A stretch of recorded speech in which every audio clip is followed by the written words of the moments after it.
Welcome to 15-Minute Mentorship. I'm Russ Broomell. Clearly, good mentorship takes longer than 15 minutes.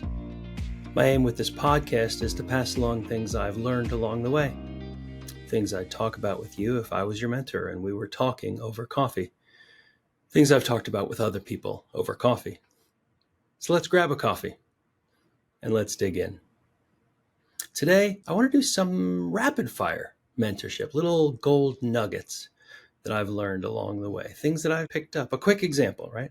A few episodes back, we talked about the advice that you can't go a week without seeing on some social media influencer's feed.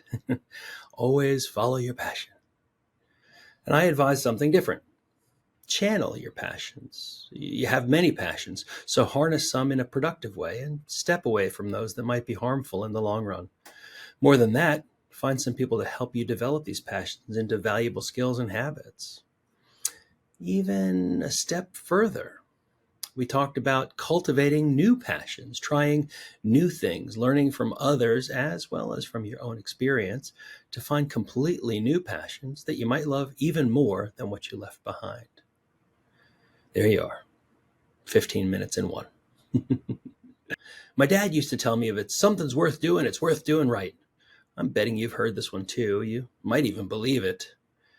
Well, let me offer you a couple of other takes, which actually work better.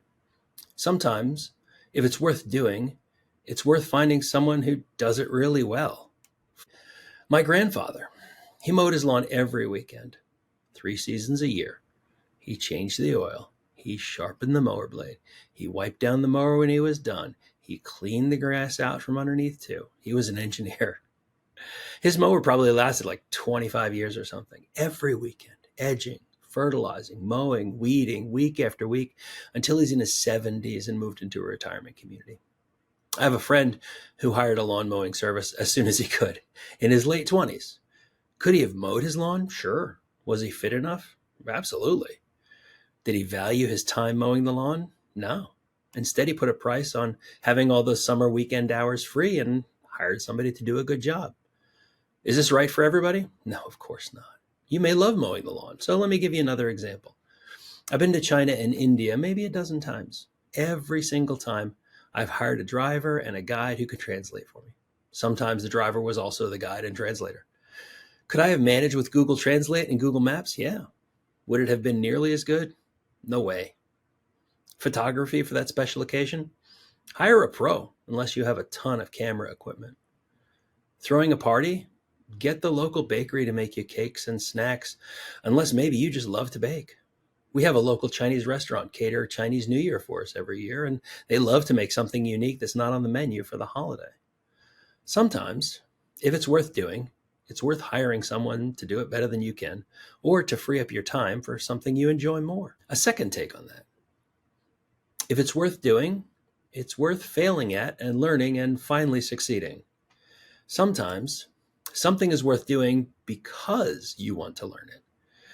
During the first spring of the pandemic, we built a greenhouse. We have never taken on a construction project that complex, but my middle daughter and I, we downloaded some instructions. We went to the mega home store a couple of times and built ourselves a pretty big greenhouse. It's still standing strong through storms and winters and everything 4 years later. We're still proud of it. And along the way, we got ourselves a bunch of firewood for the fire pit that we made right after. We cut things wrong. We followed the instructions and then realized we wanted something taller. So we figured it out on our own. We learned as we went. That first wall was a little off kilter. But by the end, we'd hit our stride and we were doing great. At the beginning, my daughter was frankly not so great with power tools. After plenty of learning over a couple of days, she built the back wall by herself, and there's some pretty complex joins in there, I can tell you.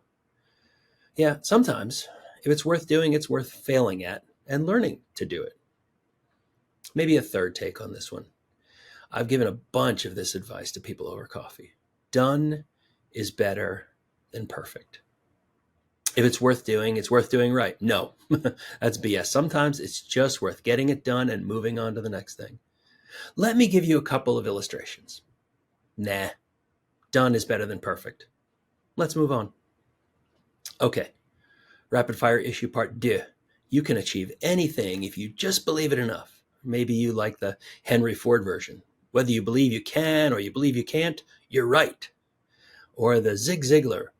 Your attitude, not your aptitude, will determine your altitude. Maybe Teddy Roosevelt. Your attitude about who you are and what you have is a very little thing that makes a very big difference. Or the old Stoic line that says something like, you can't control what happens to you, but you can control your attitude about it. Your success is determined by your attitude. And all of those are a bit true, but they're so oversimplified as to be useless. Believing in yourself is important, yeah. Having a positive attitude is important. But I can believe in myself all I want, and I can have the most positive attitude in the world, and I will never be chosen as Pope. I'll never be the World Series MVP. I'll never run a 4-minute mile. I'll never flap my arms hard enough to reach orbit. Some things are impossible. Full stop. But most things are not impossible. In fact, many things are not even improbable. They just take work, dedicated attention over the course of years. Do you want to slam dunk a basketball? Spud Webb was only 5'7" tall, and he won the slam dunk contest back in '86. Impossible? Improbable? Nah, just lots and lots and lots of work. Combine belief and attitude with consistent action and practical strategies. That's what you need for success. It's completely true that if you think you can't do something and so you never start, you're probably unlikely to get it done. But then I had a friend in college who was a pessimist all the time. He constantly said, this would never work, or that was sure to fail. And then when he succeeded, he was pleasantly surprised. The key from my experience is taking action. And science seems to say that motivation follows action. You get started, your brain realizes you're actually doing something, and you begin to feel motivated to work on it.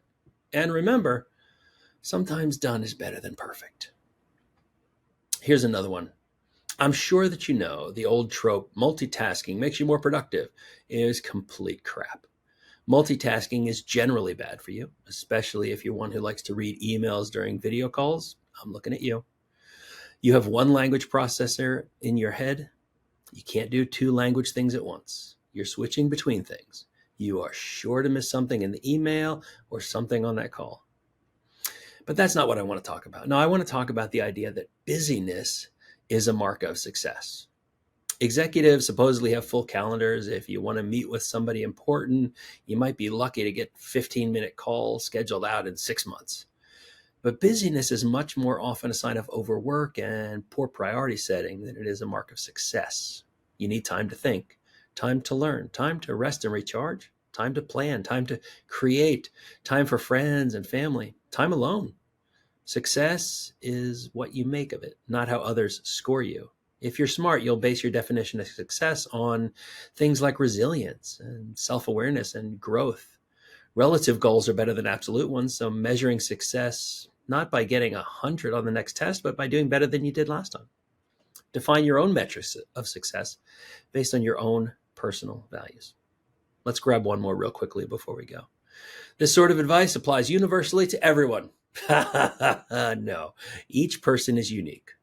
You need strategies to suit your individual needs and your circumstances. I may need the same ones, or I may need something very, very different. There's no book, blog post, Instagram influencer, or podcast that has perfect one-size-fits-all answers. Nope. Gather multiple opinions.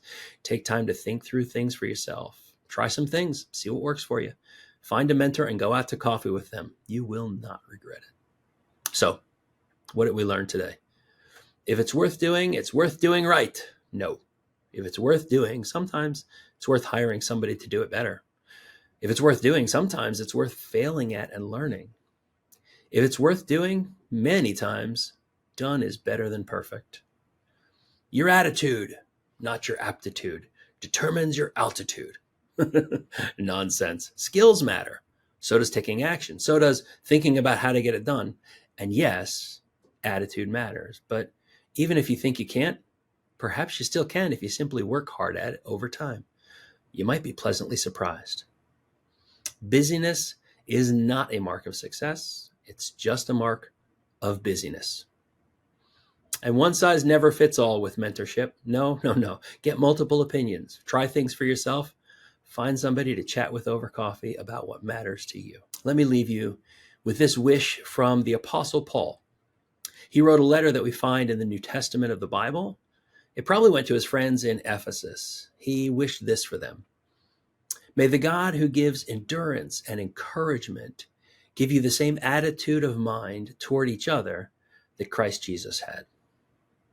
And Jesus loved them and loves you so much that he gave up everything to open the door to a relationship with you. That's the sort of attitude Paul wanted his friends to have toward one another. And that's the attitude I hope you can cultivate too.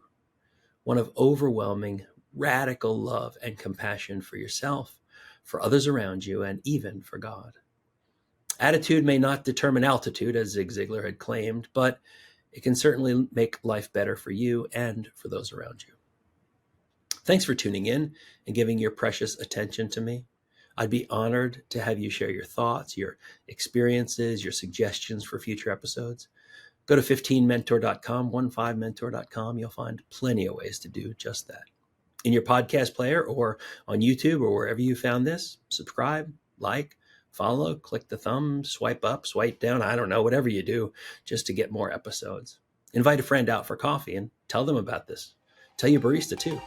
Post about us on social media. Share a link to the episode or point people to 15mentor.com and encourage them to go on this journey with us. Feel free to find me on some of the socials if you like. Just spell my name out. There you go. Pretty easy to find.